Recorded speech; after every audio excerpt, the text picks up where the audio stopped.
Hello there, that guy T. I'm Rohasting. I'm, among other things, one of the A's in the LGBTQAAWXYZ alphabet people. I've been an ally of that community for actually longer than they've had A included. I wanted to say thanks to you, first off, for properly identifying the problems that you were having with the trans community, not as being with trans people in general, but with the way the social justice warrior crowd seems to be not exactly fans of engaging in polite, rational, evidenced discourse. Um, but I noticed you had made a follow-up video with a total of 11 and a half questions on it. And I wanted to try and get back to you with as much information as I've picked up in my years of experience alongside of that community. The first question you had, of course, was the difference. Can someone be both transgender and transsexual? And what's the difference between the two? Many people use the terms transgender and transsexual interchangeably, because these are two things that are very often connected. People who are transsexual are 99% of the time also transgender, but it is possible to be transgender without necessarily being transsexual. Transsexual is the medical side, the biological side, someone who is trying to change their sexual identity. Whereas someone who is transgender is someone who is trying to change the way the society around them perceives their gender. The sexual construct, the biological construct, will often be addressed with things like hormone replacement therapy, surgery, whereas someone who is transgender is trying to alter something that isn't physical or biological, but something that exists purely in the interactions between themselves and other people. So yeah, someone who is transsexual is usually also transgender. It is theoretically possible. I have not actually seen it in person, but it is possible for someone who is transsexual to want to still, be perceived as their original gender while actually changing their biology, but it's pretty rare. Right, the subjectivity of the condition is another issue for you. Is it something that transgender people or transsexual people just do inside their own head? Is it how they interpret themselves? Is it possible for someone to say that they're not transsexual or transgender? And you also had a kind of follow-along kind of addendum question there about, is it possible to feel transsexual or transgender one day and not the next? Temporary transsexuality.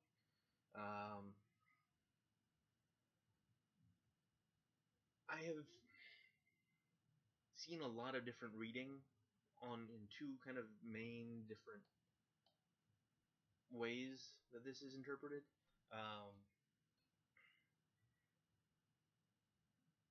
Psychologists, the people who have psychology degrees and have gone to medical school and can prescribe medicine, usually when they come across a case will write papers saying that it is a real thing. There are observable hormone imbalances inside the brain. If you put someone who is trans and has come to them in like a CAT scanner or a MRI scanner, and they take photos, you can see different reactions in the brain that that are more often attributed to the gender that they're trying to become. Whereas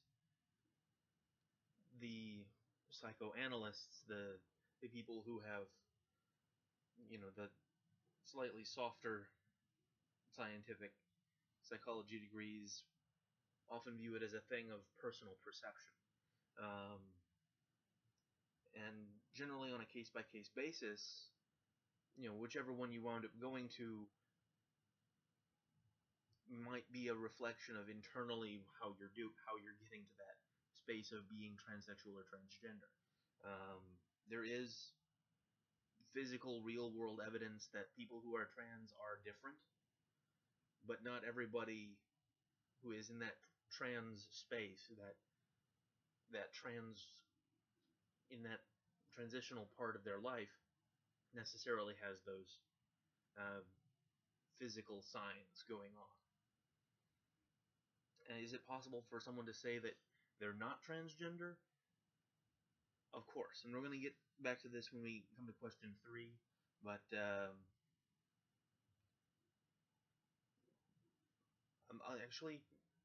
just going to come back to that whole section when we come to question 3 there. Is it possible to be temporarily trans, to feel transsexual or transgender one day but not the next? It's possible. It's in order to get the the DSM classification of having the condition, it's incredibly difficult to do it just temporarily. And once you've kind of committed to that road and are changing yourself to match who you are on the inside, really hard to turn back, especially after things have been snipped. It's not exactly, there are reversible procedures and then there are procedures, Right.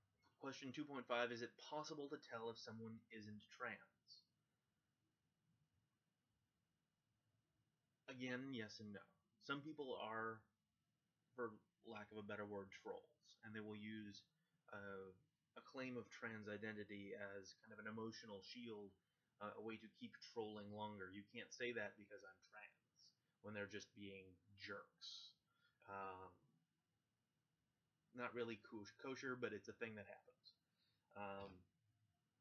Under the right circumstances, MRI tests, CAT scans, it's possible to observe the actual physiognomy of a person's brain and determine if they have, hormone reactions and neural reactions that would clearly indicate they are trans or not. While this can be a clear positive indicator that they are, it is not necessarily a disqualifier if they do not have these reactions that they are trans or not. Someone might be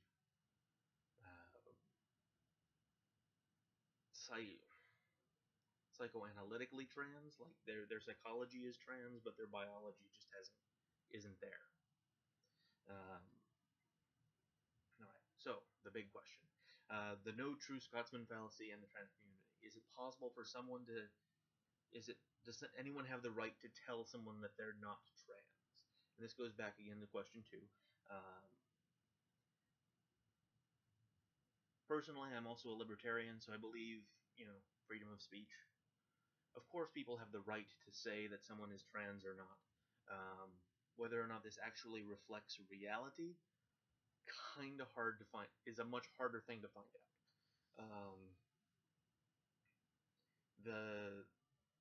There are people with more or less educated opinions on the subject, like if someone who was a medical professional with a psychology residency who had just taken, a series of MRI scans on a person's brain when they were undergoing, gender-specific stimulus,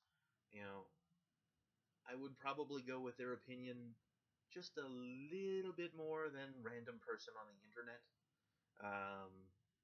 And telling someone who is trans, who is in that space, that they are not can be an incredibly hurtful thing. It's confusing because the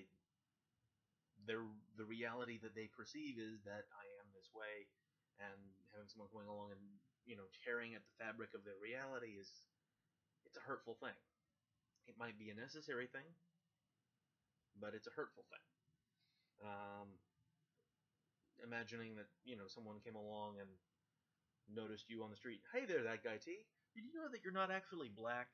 That's going to be a lot of confusing kind of questions about that. And it could come across as a very hurtful thing. All right. Question number 4. systematic oppression and the trans community in the Western world. Is there specific government action against the trans community? In rare cases, yes, and it most commonly shows up as a unwillingness to accept someone's trans nature. Um, only having the two specific gender boxes, male or female, and if you check the wrong one, there are questions, there are follow-up interviews, there are extra paperwork. Something that you're going through is you're like applying for like a federal home loan, and you check the wrong gender box, your paperwork gets kicked out. Applying for a gun permit and you check the wrong box, um, your paperwork gets kicked out.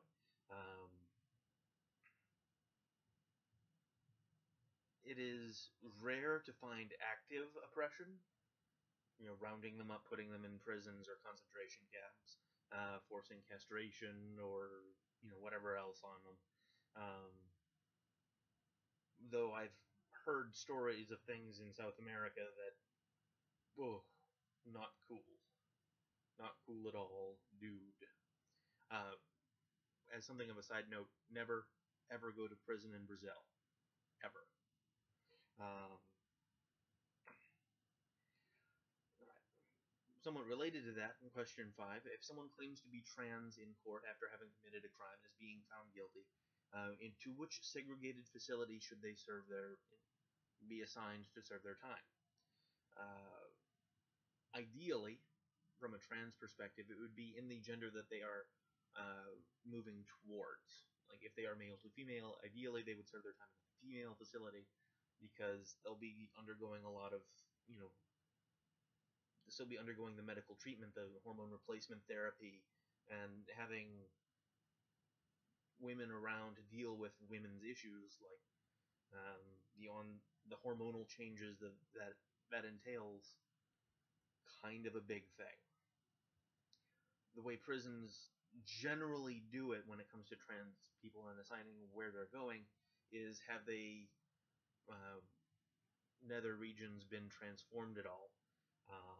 What kind of what kind of major body modifications have been undergone?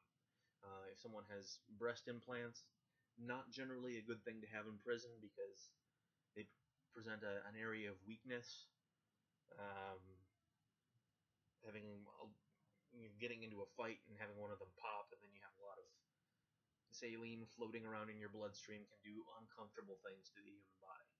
So yeah, that's usually they'll get taken out before you, whether you wanted them out or not, before you go in, which can be a harmful thing for someone who's trans because they've gotten there, they're taking those steps, and then they're dragged back. Kind of goes back to question 4 there. But the big thing is whether or not the bits down below have been added to or subtracted from in significant ways. The wardens of prisons hate dealing, well, people in general, but wardens of prisons in particular hate dealing with paperwork. And the idea that if someone with a penis were to go into a women's facility, the idea that they might have to install separate plumbing, the potential for prisoner on prisoner or guard on prisoner rape is just disquietingly large. It's just a major headache. They don't want to deal with it. All right, moving on to the next question here. What, number 6? Are hermaphrodites classified as trans? Hermaphrodites, named from the Greek god Hermaphroditus, so hermaphrodites. You were very close on your pronunciation there. You got it right at least once, even though you didn't really. You came close the other times. Are not generally classified as being transsexual. They are, however, classified as something called intersex or intergendered. There's actually a surprisingly large number of people who are born with the sexual characteristics of both men both male and female biology. Um, it's not unheard of for doctors to correct this at an incredibly young age, often with the parents' knowledge, though it has been a thing that just gets fixed and the parents never know about it until puberty hits and the wrong hormonal changes start going through their little boy who starts growing, breasts, and weird things have happened to people. Weird questions to answer. They're not usually classified as trans. I did meet one. He did prefer to be called a gentleman, um, but he would, from time to time, as the mood struck him, uh, adopt a female persona, put on a wig and gown, and he could pull it off. If he tucked right, he could wear a bikini and no one would notice. But he generally preferred to be in the male presentation. Um, he didn't really think of himself as trans as much as, like, trans generally implies moving from one to the other. Trans through he found himself identifying more as between, fluid between, being a creature that was fluid between the both gender identities in the world around us.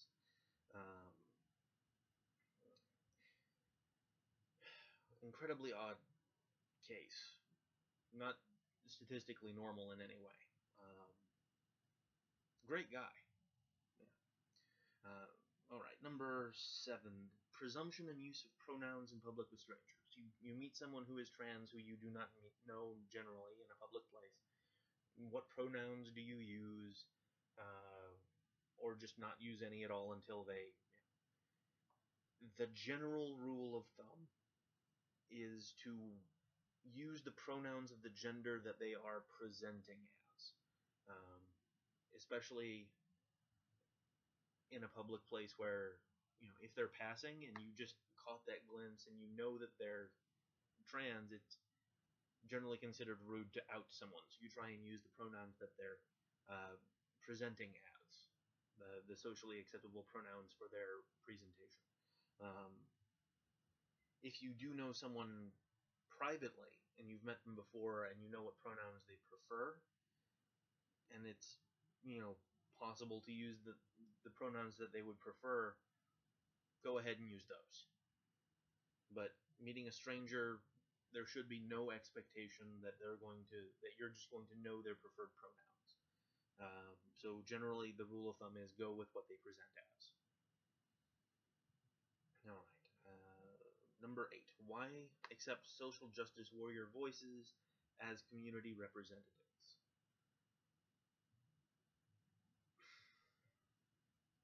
The trans community by itself is not particularly large, which is why I, having been an ally for so long, felt, it as an okay thing to step in and try and answer some of these questions for you. There is a much larger presence on the internet, a much larger representative slice on the internet, because it's generally a safer space to talk. I mean, the worst things that are going to happen is that you run afoul of some 4chaners and you get swatted or something. That's, like the absolute worst case scenario.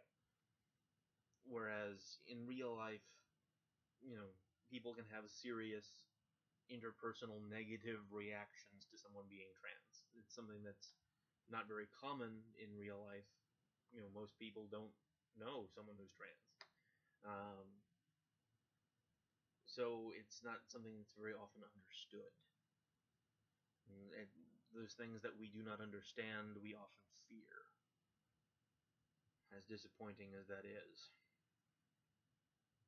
So when a social justice warrior comes along and makes noise about the community, it's not perfect, but it's something. Someone's talking about it. Someone's bringing it out in the open.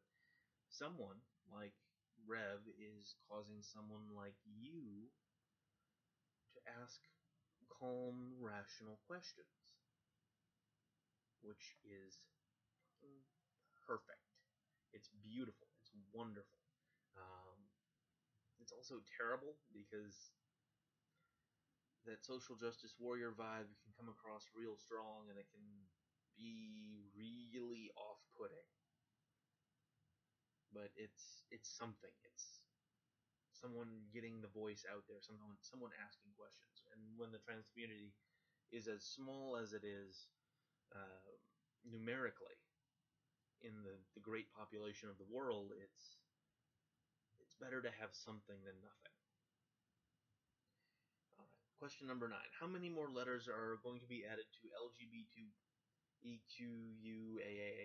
alphabet people, the WXYZers? Um, and there are two possible interpretations of this question, so I'm going to try and address both of them. Specifically linguistically, um,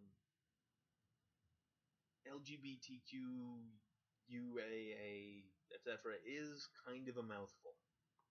And I have started to see in mostly academic circles people starting to transition to gender or sexual minority uh, as the being the phrase, because that kind of includes everything. Um, uh, Gender or sexually motivated, something like that. Uh, the other option is, how inclusive are LGBTQIA alphabet people? Um, Very inclusive. We're willing to add as many letters on there as we find. It's it's a thing. Um, Not a lot of people in the world understand us because it's not exactly the most statistically common thing. So when we find someone who does understand, we kind of glomp onto each other. So we're always willing to throw on another letter to help, someone else who's not exactly in the same boat, but is in the same ocean, move along with the current. Question number 10. Other kin and their relation to the trans community. Not really an area of my personal expertise. I've only met one other kin in my personal experience, and I don't really read a lot about the subject. So for what it's worth, the one other kin that I've met was someone who had what would be classified psychologically as a severe social anxiety disorder, who had misinterpreted his personal symptoms, um, the way that the stress of being around other people, the stress of employment, the stress of living his life, would shut his brain down in an anxiety attack as and accepting a more bestial state of he was particularly wolf fixated. It would be um, the start of the transition of the werewolf for him, because he felt this anxiety attack coming on, and his conscious, more human parts of his brain would start to shut down because he'd be panicking. So he moved to this bestial state, and he understood that later, kind of in the aftermath, as this the wolf coming out. This one example, not indicative of the entire population of the whole as a whole, but um, the one example that I'm familiar with was another problem being self misdiagnosed as something different.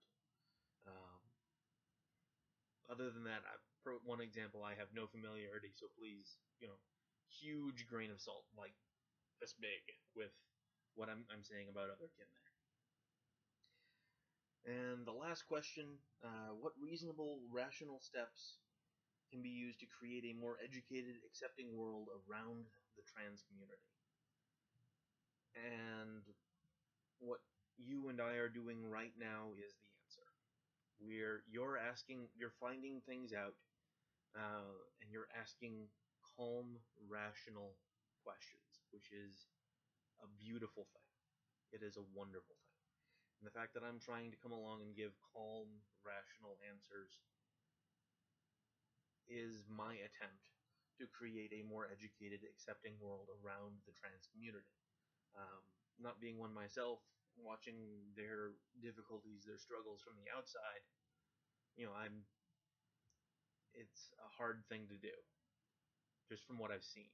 I haven't even been there, and I'm like, ugh, not for me. That's too hard. I even if I felt that way, I would be seriously dissuaded from going into any kind of publicity with it because it's a hard thing to do. And as a part of this answer, I really wanted to say I hope Rev gets back to you and tries to express their emotional content, what they're going through when they say these things, so that you can understand a little bit of what they're experiencing. And I really hope that when they do get back to you, it's in a calm, rational explanation kind of way. One last note before I sign out here. I did want to say yay for learning about the proper name of the colon. Just wait till you get to learn about the interrobang. That's going to be some weird stuff for you. Alright. See ya.